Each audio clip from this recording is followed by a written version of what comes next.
আকাশ থেকে নেমে আসছে মৃত্যু। একটা ট্রাক পুরো গতিতে ছুটে আসছে, আর সামনে একটা প্রিজন ট্রান্সপোর্ট বাস। বুঝতেই পারছো এটা কোনো অ্যাক্সিডেন্ট না। ধাক্কাটা এত জোরে লাগলো যে বাসের পুরো সাইডটা ভেঙে গেল, কাঁচ ছিটকে পড়ল, মেটাল মুচড়ে গেল, আর ভেতরে যারা ছিল হাতকাড়া পড়া কয়েদিরা তারা এদিক ওদিক ছিটকে পড়ল। কিন্তু এখানেই শেষ না। ট্রাক থামার আগেই কালো স্যুট পরা কয়েকজন লোক বেরিয়ে এলো, হাতে অস্ত্র, চোখে কোনো দ্বিধা নেই। পুলিশ অফিসাররা বাধা দেবার চেষ্টা করল, কিন্তু এই লোকগুলো প্রশিক্ষিত, নির্দয় এবং তারা ঠিক জানে কি করতে এসেছে। গুলির শব্দ, চিৎকার, তারপর নীরবতা।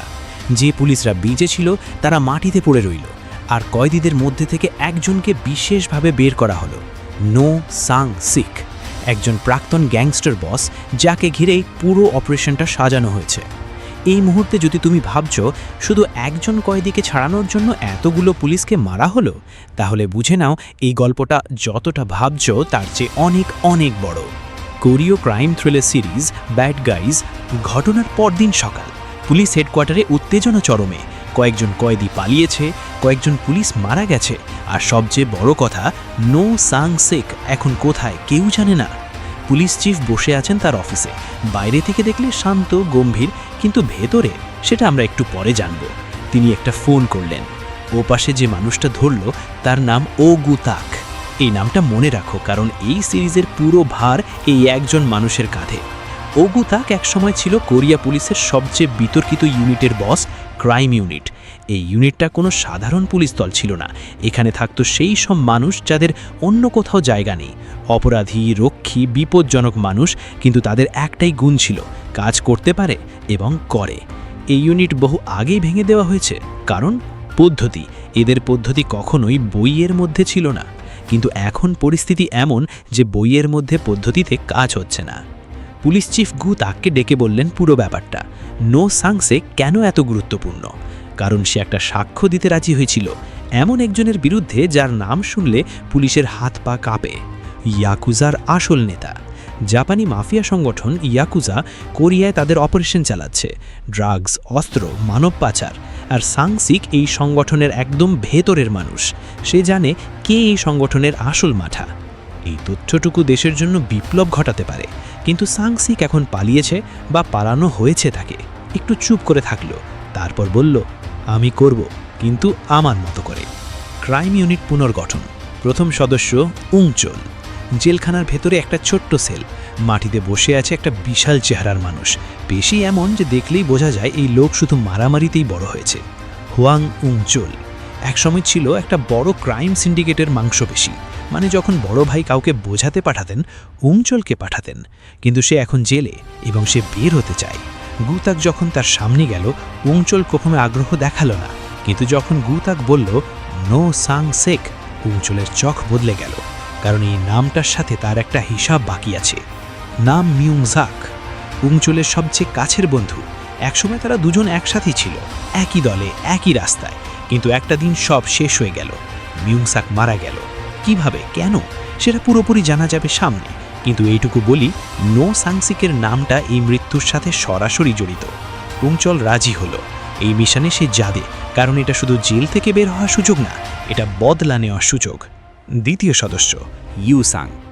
প্রাক্তন পুলিশ অফিসার, একসময় আইনের ভেতরে ছিল। এখন আইন তাকে জেলে রেখেছে। কেন, সেটা এখনই বলবো না, কারণ এই চরিত্রের রহস্যটা এই সিরিজের একটা বড় অংশ। কিন্তু গুতাক তাকে চায়, কারণ ইউসাং শুধু মারামারি জানে না, সে বুদ্ধিও রাখে। একজন ভালো গোয়েন্দার মাথা একজন অপরাধীর শরীরে। প্রস্তাব দেওয়া হলো, মিশন সফল হলে জেলের মেয়াদ কমবে। ইউসাং রাজি হলো। এখন 3 জন আছে, গুতাক, উংচল আর ইউসাং। কিন্তু একটা দল 3 জনে হয় না, বিশেষ করে যখন শত্রু এত শক্তিশালী। এবার আসে কোয়াক নো সুন, যাকে অনেকে জেসিকা নামে চেনে। পালিয়ে যাওয়ার কয়েদিদের মধ্যে সে একজন ছিল। ক্রাইম ইউনিট তাকে ধরার চেষ্টা করছিল, কিন্তু এই মেয়ে সহজে ধরা দেওয়ার পাত্র না। জেসিকা কোনো সাধারণ অপরাধী না, সে একজন ক্রিমিনাল অ্যানালিস্ট। অপরাধীদের মনোভাব, তাদের গতিবিধি, তাদের পুরনো রুট, এই সব বিশ্লেষণ করতে পারে অসাধারণ দক্ষতায়। তাকে ধরল ক্রাইম ইউনিট, কিন্তু মারল না, জেলেও পাঠালো না। কারণ গুতাক বুঝল এই মেয়েকে দলে রাখলে মিশন অনেক সহজ হয়ে যায়। জেসিকাকে অফার দেওয়া হলো, সে ওরা ছিড়াল। এখন দলটা সম্পূর্ণ। এবার লক্ষ্য কিম চাংমিন। পালিয়ে যাওয়া কয়েদিদের মধ্যে সে একজন কয়েদি, কিন্তু সে শুধু একজন কয়েদি না, সে সাংসিকের দলের একজন গুরুত্বপূর্ণ মানুষ। জেসিকা কাজে লেগে গেল। সে কিমের পুরনো অ্যারেস্ট রেকর্ড ঘাটল, তার পুরনো পালানোর রুট বিশ্লেষণ করল, কোন রাস্তায় পালায়, কোন জায়গায় লোকায়, কার সাহায্য নেয়। প্যাটার্ন বেরোলো। এবার অ্যাকশন। দলটা রওনা দিল কিমের সম্ভাব্য অবস্থানের দিকে। রাত নেমে এসেছে, শহরের অন্ধকার গলিতে তারা এগিয়ে চলেছে। উংচুলের হাত মুষ্টিবদ্ধ, ইউসাংয়ের চোখ সজাগ, আর জেসিকা পেছন থেকে নির্দেশ দিচ্ছে। কিম সেখানে ছিল, কিন্তু সে পালানোর চেষ্টা করল। চিজ শুরু হলো, গলির পর গলি, ছাদ থেকে ছাদ। উংচল তার পেছনে ছুটছে, আর এই লোকের গতি দেখে বোঝাই যাচ্ছে সে থামবে না, ধরা দেবে না। কিন্তু উংচল ক্ষমার মানুষ না। কোন ঠাসা হয়ে গেল কিম। এই মুহূর্তে কিছু একটা হওয়ার কথা, কিন্তু হলো না, কারণ ঠিক তখন এলো ডিটেকটিভ চই। ডিটেকটিভ চই নিয়মিত পুলিশ, বইয়ের মধ্যে চলে, নিয়ম মানে। সে কিমকে অ্যারেস্ট করলো, সরকারিভাবে, আইনিভাবে। ক্রাইম ইউনিটের অপারেশন এসে ঢুকে পড়ল, আর তাদের হাত থেকে কিমকে নিয়ে গেল।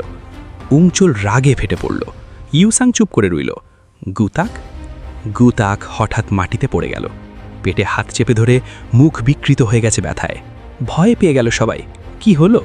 হাসপাতালে নিয়ে যাওয়া হলো গুতাককে। রিপোর্ট এলো লিভার ক্যান্সার। ও গুতাক, এই দলের মাথা, এই মিশনের প্রাণ, সে মরণ রোগে আক্রান্ত। এই মুহূর্তে সিরিজটা একটা নতুন মাত্রা নিল। এটা শুধু অ্যাকশন থ্রিলার না, এটা একজন মানুষের শেষ লড়াইয়ের গল্প। কিন্তু দল থামল না। গুতাক হাসপাতালে, বাকিরা কাজ চালিয়ে গেল।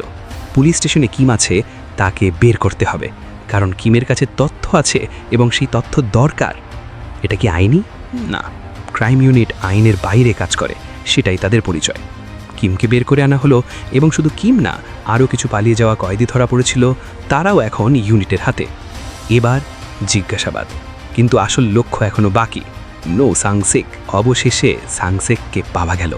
এই মুহূর্তটা দেখো, উংচল সামনে দাঁড়িয়ে আছে, আর সামনে সে নো স্যাংসিক, যার নামটা উংচল মাসের পর মাস জানে, যার কথা মনে আসলে রাতে ঘুম আসে না। কিন্তু এখন এটা জিজ্ঞাসাবাদ, বদলা নেওয়ার সময় না। স্যাংসিককে জিজ্ঞাসা করা হলো, ইয়াকুজার আসল নেতা কে? স্যাংসিক এতক্ষণ চুপ ছিল, কিন্তু এখন সে কথা বলল, নাম বলল, ইয়োশিহারা। একটা নাম, কিন্তু এই নামের পেছনে কি আছে সেটা জানলে শির দ্বারা ঠান্ডা হয়ে যাবে। ইয়োশিহারা শুধুই ইয়াকুজার নেতা না, সে কোরিয়ায় ড্রাগের পুরো নেটওয়ার্ক নিয়ন্ত্রণ করে।